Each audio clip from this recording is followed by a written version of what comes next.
The Holy Gospel according to Luke, the 7th chapter, beginning with the first verse. Glory to you, O Lord. After Jesus had finished all his sayings in the hearing of the people, he entered Capernaum. A centurion there had a slave whom he highly valued, and who was ill and close to death. When he heard about Jesus, he sent some Jewish elders to him, asking him to come and heal his slave. When they came to Jesus, they appealed to him earnestly, saying, "He is worthy of having you do this for him, for he loves our people, and it is he who built our synagogue for us." And Jesus went with them. But when he was not far from the house, the centurion sent friends to him to say, "Lord, do not trouble yourself, for I am not worthy for you to have you come under my roof. Therefore I did not presume to come to you. For only speak the word, and let my servant be healed. For I also am a man set under authority, with soldiers under me. And I say to one, 'Go,' and he goes. And to another, 'Come,' and he comes. And to my slave, 'Do this,' and the slave does it." When Jesus heard this, he was amazed at him. And turning to the crowd that followed him, he said, "I tell you, not even in Israel have I found such faith." When those who had been sent returned to the house, they found the slave in good health. This is the gospel of the Lord. Grace and peace to you from our divine deliverer, Jesus, friend of sinners. Amen. On Monday of this last week, what is that, about 6 days ago, my son and I were hanging out outside, and our neighbor yelled over from across the street, "Hey, come on over, you got to see this." And so we ran over, and there in the window egress pit, they had a snapping turtle. Yes. And then, about an hour later, my son goes, I didn't know really where he went, but he went back across the street to our next door neighbor's house, and he said, "Dad, come check this out." And he was over at their egress window pit. So I ran across the street back to our next door neighbors, and I was expecting to see another snapping turtle.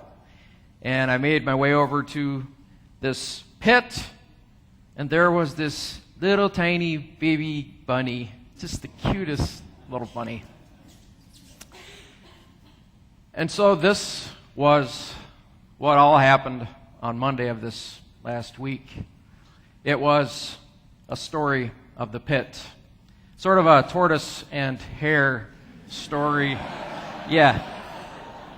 Gone awry. Yes.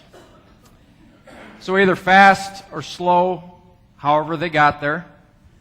I can just imagine what these two little critters are thinking. They're in quite the predicament. They're in this pit. They're wondering, how did I get here? Now, how do I get out?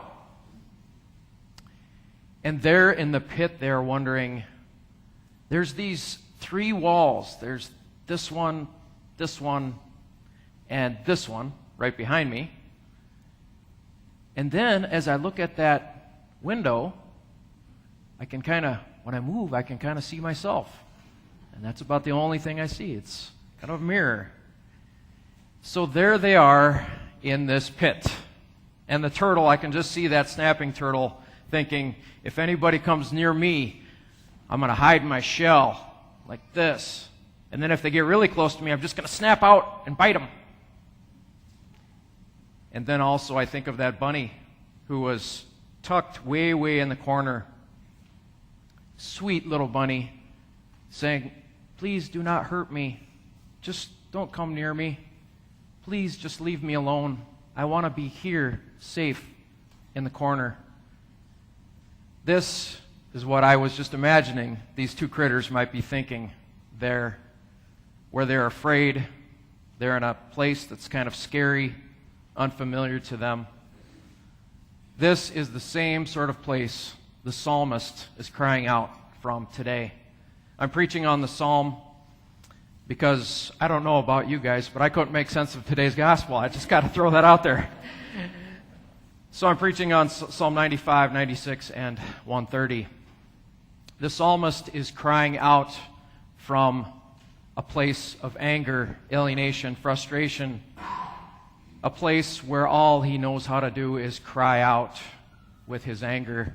He says, for 40 years I held anger or frustration against these people, because when I spoke the word, they went away, they went astray. And that when I would go to bed at night, I'm just kind of paraphrasing this, when I would go to bed at night, I would have to promise to myself not to think about them, because my anger would rise and it would keep me up. It was from out of the depths of pain and alienation and suffering that the psalmist was crying out. The psalmist, too, was in a dark and scary place.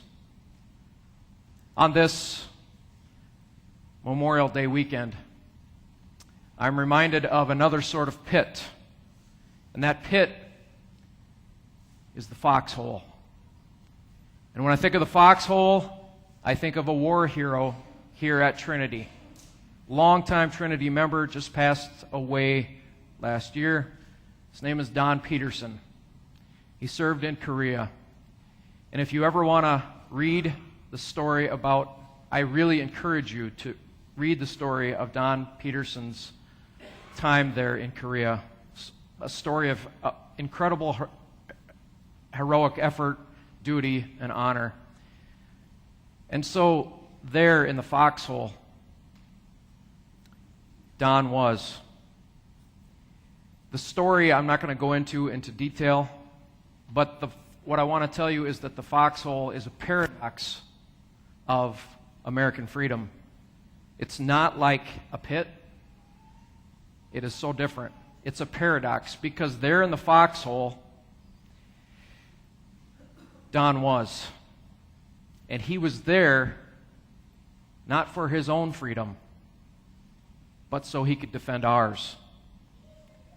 There in the foxhole, another paradox was that he was defending our right to be individuals and forsaking his individuality in the line of duty and honor and the call to serve our country. And the third paradox in the foxhole that Don and so many other veterans have been in, it's that they value life. Valuing life, the paradox is that they will so readily die for our freedom and for our country and for us all, so that we can have the freedoms that we have today. And so the foxhole I want to lift up as a paradox, as American freedom. How about you? Are you in a pit today of anger or alienation or frustration? Do you feel like the turtle or the bunny, where you're in a place where you're like, how did I get here? How do I get out? I'm surrounded by these walls that seem to just be dead ends. And then the only reflection I can see is myself. I'm kind of closed in on myself in that dark place. It's the essence of sin, a place where you can only see yourself. This is the essence of sin. And so, what happens is that so often, even as Christian people, the last place that we forget to look is up for deliverance. That is the title of today's message, deliverance. It's the last place we think to look. And so for the turtle, deliverance came in the form of a steel shovel. Went down in there, my neighbor did. They brought the turtle up to their lawn there, and the turtle looked back and he bit the shovel. It's like, I guess that was their way of saying thank you, okay?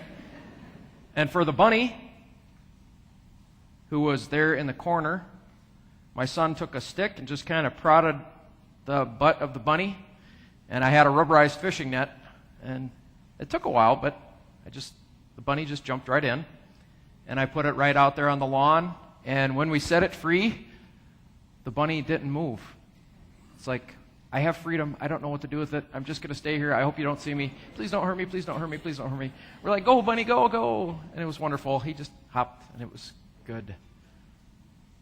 This is how they were delivered. What will deliverance look like for you? Well, for the psalmist today, deliverance came in the form of forgiveness. The psalmist cried out, Lord, if you were to count the number of times that I've messed up, that I've screwed up, that all of my iniquities, Lord, who could stand? Nobody. Nobody could stand against you, Lord. And then the big but, he says, but there is forgiveness with you. For you have forgiven me, Lord. And so out of this pit, the psalmist comes. And what happens when he gets out of the pit? Sing to the Lord a new song. I'm ready to be free. I feel forgiven. I'm ready to sing a new song. So may it be with you this weekend and as you live your life. On this Memorial Day weekend, let us remember two things. Let us remember the foxhole, the paradox of American freedom. That our freedom is not free. It was paid for with a price. In our nation's history, there have been 600,000 people that have died for our freedom. That is a lot. Let us also remember the paradox of our God.